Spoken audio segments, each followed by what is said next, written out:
بسم اللہ الرحمن الرحیم۔ اگر آپ کالے علم اور جادو سے بچنا چاہیں تو آپ اس ویڈیو پر عمل کریں۔ ایسے عاملوں کے پاس نہ جائیں جو پیسے لیتے ہیں، غیب کی خبریں بتاتے ہیں، زعفران مانگتے ہیں۔ ان کے پاس نہ جاؤ، اپنے پیسوں کو اور وقت کو اور عقیدے کو خراب نہ کرو۔ آپ پر جادو ہے، آپ پر کالے علم ہے۔ حضور اکرم صلی اللہ علیہ وسلم پر 2 سال جادو تھا، پتہ نہ چلا۔ مسلم شریف، بخاری شریف۔ فرشتوں نے خواب میں آ کر بتایا کہ لبید ابن عاصم کی بیٹیوں نے آپ پر جادو کیا ہے، تو ان کو پتہ نہ چلا۔ فرشتوں نے بتایا، اللہ نے بتایا، تو آپ کیسے؟ مطلب یہ ہے کہ ایسے عاملوں کے پاس جاتے ہیں۔ اعوذ بکلمات اللہ التامات من غضبہ وعقابہ وشر عبادہ ومن ہمزات الشیاطین واعوذ بک رب ان یحضرون ومن شر ما خلق وبرأ وذرأ۔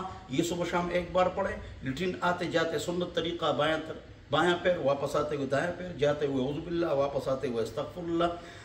اگر دعائیں نہ آئے، اللہم انی اعوذ بک من الخبث والخبائث، واپس غفرانک الحمدللہ الذی اذھب عنی الاذی وعافانی، 4 قل الحمد شریف، آیت الکرسی، ہاتھوں پر دم کریں، بدن پر ملے۔ انشاءاللہ آپ کو کالا علم نہیں ہوگا، جادو نہیں ہوگا۔ شک نہ کرو، وہم نہ کرو، عاملوں کے پیچھے مت جاؤ، اپنے وقت کو، پیسے کو، بلکہ عقیدے کو برباد نہ کرو۔